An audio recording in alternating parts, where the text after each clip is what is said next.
For sure, there are some of the things that at times our missionaries will find themselves in deep trouble. Let me say, in a lot of questions, trying to answer some of the questions, some of the things that maybe there were some of our leaders of the church did or they spoke, which actually ended up causing a lot of problems even today. Now, there's so many things, because outside there you might think that there are people outside there you might think who are not members of the church, and you might think they care less about what the church is all about. But you'll be shocked that these are people who are actually, are studying seriously about what the church is all about. Because one thing is that they know the good teachings of the church, but they are only looking for a place, an avenue whereby they can point fingers. And that is how the devil works. That is how the devil works. The devil will only wait. Okay? He will wait for the 99%. He will assume. But he is only waiting for 1%. That when you do that 1% blunder, then he will capitalize on that 1% blunder. And that is why, so to speak, because I've been a member of the church for quite some time, and sometimes there are some of the things that were spoken by some of our leaders which were not actually right at all. They were not actually right at all. And it's so quite unfortunate, because we are human beings, and human beings at times they are subject to certain weaknesses which may not actually be justified in the eyes of God, but they're humans, and the good thing is that they repented. They repented about that, because you remember when Bruce R. McConkie said, and he said, forget about everything that we spoke, forget about everything that anyone spoke about, because they spoke with little understanding and with a little light. But now the token of light has been added upon them, and now they understand what exactly was really happening. So that is actually Bruce R. McConkie who spoke after that revelation of the 1978, when the Lord said that every righteous person, every worthy person can receive the priesthood, And these are some of the things even today missionaries are really having it rough, trying to answer these questions. But I like how this missionary really handled this situation here. I like it, because at times, if something if something is not, was wrong, it doesn't hurt just to say yes, it was wrong, but already the Lord has already corrected it. It doesn't hurt. Listen to how this missionary really handled this, and I liked the way he handled it. Please welcome. The mark of Cain. I know what it is, but What is it? Brigham Young explains it. he wasn't perfect. He's a prophet though, right? Oh yeah, So he got revelation from God. yeah. So when God told him that mark of Cain is dark skin, that was revelation, right? Brigham Young was influenced by his surroundings. He lived in America in the 1800s. He was racist. Everyone was racist back then. So right? prophet was racist. That doesn't make sense to me. You came and told me that black people are black because they're... It'd be hard for me to follow you, right? Yeah. Difficult to swallow thinking that God people with dark skin. That's why you don't see a lot of black Mormons, huh? It wasn't a ban on membership. It was a ban on receiving the priesthood. So why couldn't you be a black priest? Because it was racism. So the Mormon church was racist. Yeah, but so is every church in the Not Muslims. No, Muslims were not racist in the 1800s. We've always had black Muslims. We've always had black Muslim scholars. We've always had black Muslim imams. And Chinese and white and brown. That's awesome. What do you think about the mark of Cain? I know. See, that is the thing. That is the thing. I like how this missionary handled the situation there. I like how he actually, handled the situation there. Because at times, as a people, we are influenced by our own surroundings. And Brigham Young was actually influenced by his own surroundings as at that time. Because in the 18th centuries, racism was actually top-notch. Racism was very top-notch, and that is the time also slavery was in its the top notch, whereby people of black descent were not actually considered as equals as other human beings of other races. But one thing is that Joseph Smith really championed against it.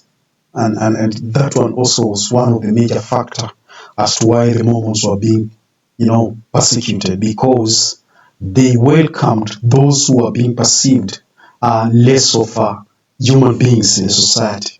But you see, the church used to welcome those people, the Red Indians, the Africans, they will always run to the home where Joseph Smith was, because it was believed that he was the one who was treating them well and all that.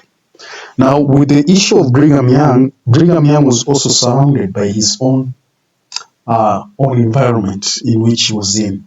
Though it is very difficult to some of our church members to believe or understand that that was actually racism, there are some who will not believe, who will not accept up to this date. They will still justify over what Brigham Young was actually saying. And you realize that the issue of black people not receiving the priesthood, it was actually a practice, not a revelation. It was actually a practice, not a revelation, because of the surrounding that was there. So there are some of the people or some of the leaders also who were owning slaves.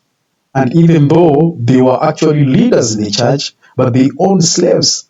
And that's why the revelation of the 1978 revelation that came up, there are some of the leaders of the church who were slave owners did not actually, agree with that. And some of them, I'm told, that they stopped even coming to church because it was difficult for them to surrender these slaves.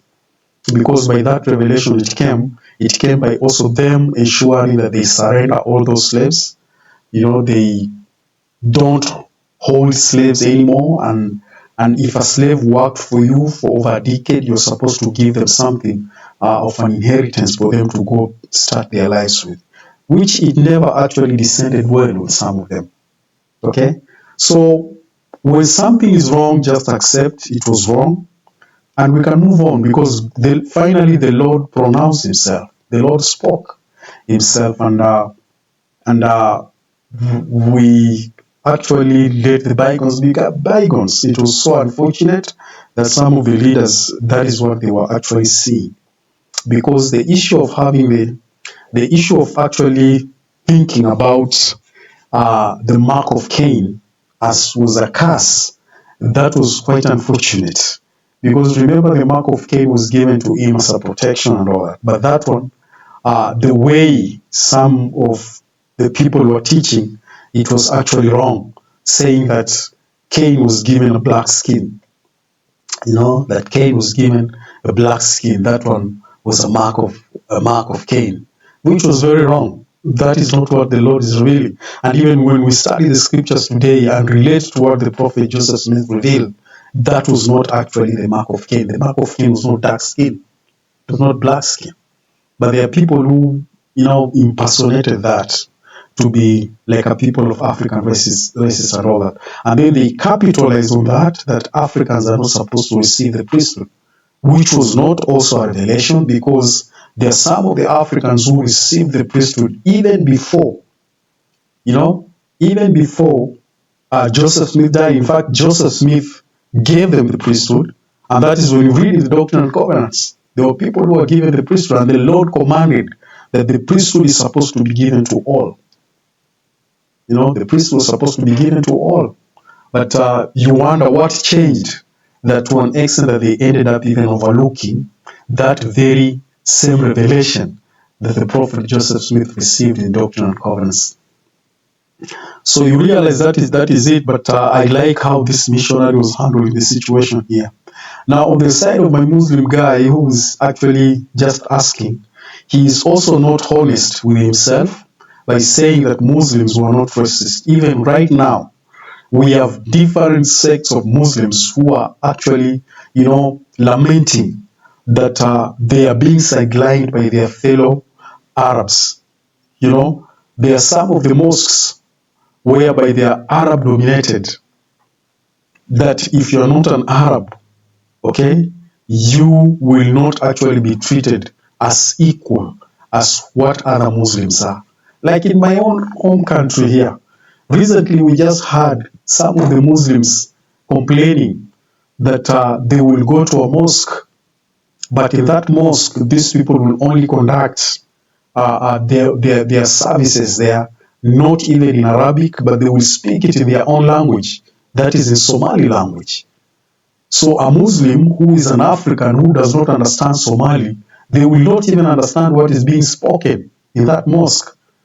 And there are a lot of things. There are some other mosques around in different areas whereby they are not actually treating each other well. And we know Muslims from the histories of the Crusaders, how they used to treat non-Muslims, how they used to treat non-Muslims. And even when you tell me that the Chinese and the Indians who are Muslims, find out their history as to how they ended up joining Muslims, how they ended up becoming Muslims or joining Islam. Okay? At times it took a sword for them to accept Islam, because in the history of the Crusaders, Islam was, they did a lot of atrocities to the people, to the non-Muslims. You know, they did a lot of atrocities to the non-Muslims. So when he's speaking only of what Brigham Young did, by the way, what Brigham Young did is in fact a shadow as compared to what Islam did under the caliphs of the Abu Bakr caliphs. Okay? Because when the caliphs took over, they ensured that Islam is supposed to move forward by the sword. And Islam was actually spreading by the sword. So the eras of the caliphs was not actually good at all. It was not even peaceful as what Muhammad was teaching. It was not as peaceful as what Muhammad was advocating for. Because with them, they were spreading Islam by the sword. Okay? So these are some of the things that we need to accept. Where wrong was done, accept it so that you can move forward. But if you keep on holding on to that way, now you will not actually be able to invite the Spirit of God and all that. You will not actually be able to understand even what the Lord is trying to reveal. And that is why I liked how these missionaries really handled the situation here. Even though, like even in my own ward here, sisters are really facing, because in my ward we have sister missionaries, but they are really facing challenges because of some of the historical facts that people are really reading and asking themselves, is it really okay what the church is all about? And especially from people of my own race, that is the black people. It is very difficult for a black person to make decisions to be a member of the church if the issue of racism and the priesthood that was deprived from the black people is not well explained. You know, it's not well explained. And the issue here is we find some people who want to hide, saying, you know, it was like it, and then they will want to say it was God. No, it was not God, because even in Doctrine and Covenants, God is not saying that black people are not supposed to receive the priesthood. Because in Doctrine and Covenants, the scripture even will appear here. In Doctrine and Covenants, the Lord is actually commanding everybody, okay, must be given the priesthood. But the time where it came now that they were now choosing who was to receive the priesthood, it was actually a practice, but not a revelation. It was a practice, but not a revelation. Otherwise, thank you very much. God bless you. Looking forward to see you again next time. God bless you. See you.